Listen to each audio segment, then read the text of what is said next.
বিসমিল্লাহির রহমানির রহিম। আসসালামু আলাইকুম। তরমুজের দিন তো শেষ হলো, আম কাঁঠালের বাংলাদেশ তো শুরু হলো। কাঁঠালের পাকার যে গরম, তালের যে গরম, জামের দেশ, তালের দেশ, আমার দেশ বাংলাদেশ এতটাই সুন্দর যে একটার পর একটা সিজনে ফল থাকতেই থাকে। কেমন আছেন আপনারা সবাই? অনেকদিন পরে আসছি। আসলে ঈদ ব্যস্ততা সবারই থাকে। আমি একটা কথা বলবো আমার সম্পর্কে, কতটুকু আমাকে আপনারা জানেন জানি না, ততটুকুই জানেন যতটুকুই শোনেন। বলবো যে বাবার শিক্ষা আদর্শ অনুযায়ী পাঁচতলা গাছতলা স- সব জায়গাতেই মানে অ্যাটাচমেন্ট করতে পারি। আলহামদুলিল্লাহ, এটা গুণ বলেন বা দোষ বলেন। আমি বসুন্ধরা সিটিতে যখন গিয়েছিলাম তখন তাদের লেভেলেই আমি চলাফেরা করলাম। যখন চট্টগ্রাম সিটিতে থেকেছি, তখন আমি আইএসডিতে তাদের মতোই চলাফেরা করেছি, সি বিচের আশেপাশে তাদের মতোই করেছি। আবার যখন ঢাকা মানিক দিয়েছিলাম তখন আবার ঢাকার লেভেলেই চলাফেরা করেছি। এখন কুমিল্লা ব্রাঞ্চে যখন আসছি তখন কুমিল্লার মতোই আমাকে চলতে হয়েছে। আবার যখন বাকি জায়গাও রমিং করি তখন বাকি জায়গার ভাষা আমি ক্যাপচার করে কথা বলি। যখন আমি রামপুর থাকি, পোস্ট অফিস রামপুর ক্যান্টনমেন্টের আশেপাশে থাকি, তখন আবার এইরকমভাবে। আবার যখন বাবার বাড়িতে যাই তখন কথার ধরনটা আরেকটু স্ট্যান্ডার্ড হয়ে যায়, যখন স্ট্যান্ডার্ড লোকদের সাথে চলাফেরা করি।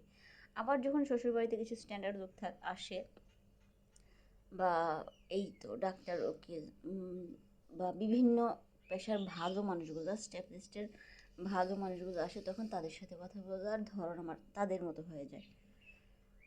আমি যদি ল লেভেলে থাকি আমি হাই লেভেল অনুযায়ী চলতে হবে না, আবার যদি হাই লেভেলে থাকি আমার স্ট্যাটাস অনুযায়ী আমি একটা রিক্সাওয়ালা বা দিনমজুরের মতো চলতে পারবো না। এখন সবশেষে আসলে নাস্তা করার ফাঁকে ফাঁকে এটা কথা, ভালোভাবে চললেও দেখলাম সমাজের জলে খারাপ বা একদম লজে বেড়ে চললে বলে যে হায় রে অসহায়, তো কিছুই তো নাই, আহা কিছুই তো জানে না। সমাজটা এমন কেন? আমাদের এই সংস্কার কবে পরিবর্তন হবে? কবে আমরা একটা স্বাধীন চেতা দেশ পাবো, যেখানে আমরা স্বাধীনভাবে ইসলামতান্ত্রিকভাবে, অবশ্যই যেহেতু আমি মুসলিম, স্বাধীন চেতাভাবে আমাদের বাক প্রকাশ করব।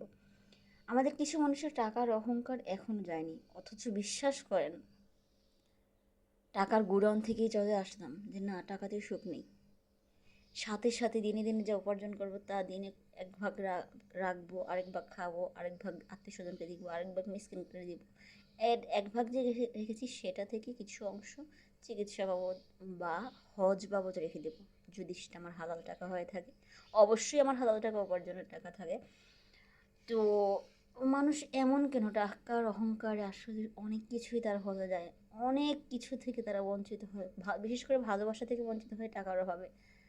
এখন আমাদের মানুষের সংস্কারগুলো পরিবর্তন করতে হবে, মানুষের মনকে পরিবর্তন করতে হবে, আর শিক্ষাগত মনুষ্যত্ব, ভিতরের মনুষ্যত্বটাকে জাগাতে হবে। তো আমার এই কথাগুলো অবশ্যই বাস্তব, এটা আমার নিজের জীবন থেকে বলছি, হয়তো অনেকের জীবনের সাথে মিলে যেতে পারে। কিছু বন্ধুত্ব, কিছু বান্ধবীত্ব তো চলে যায়, শেষই হয়ে যায় টাকার অভাবে।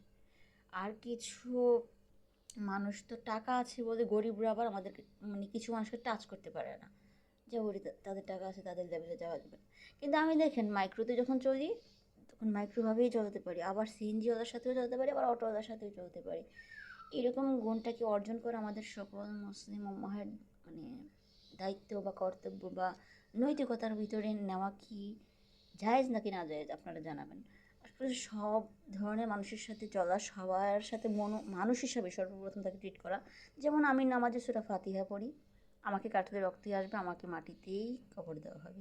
তিনটা জিনিস কিন্তু সেম, মানুষ সব কোটিপতি ধনী মধ্যবিত্ত সবাইকেই সেম জিনিসটাই করতে হয়। তারা নামাজে সূরা ফাতিহা পড়ে, আমাকে সূরা ফাতিহা পড়তে হয়।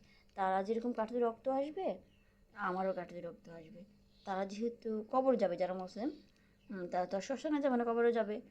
তো কবরের মাটি তো দামি আর কম দামি, পুরাতন কবর দামি, নতুন কবর দামি, কম দামি কবর এরকম হয় না। এই জন্য বলছি চলুন না মিলেমিশে সমাজটাকে, সংস্কারগুলোকে পরিবর্তন করি, আমরাই পরিবর্তন আনি। আমাদের দেশ থেকেই আমরা সোনার ছেলে মেয়ে তৈরি হোক, আমাদের পরবর্তী জেনারেশনগুলো আরও সুন্দর হোক, মনুষ্যত্বটাকে আরও ভালো করে। প্রয়োজনে এই কুরবানি ঈদের উপলক্ষে রক্ত যেগুলো গরুর গেছে, মনে করবো যে নিজের শরীর থেকে গেছে, রক্তটাকে চেঞ্জ করে আরও ভালো করে সমাজটাকে সামনে এগিয়ে নিয়ে যেতে সাহায্য করি। আসসালামু আলাইকুম, আল্লাহ হাফিজ। আজকে ব্লগটা এই পর্যন্তই, কেমন হয়েছে অবশ্যই কমেন্টসে জানাবেন। আল্লাহ হাফিজ, বাই।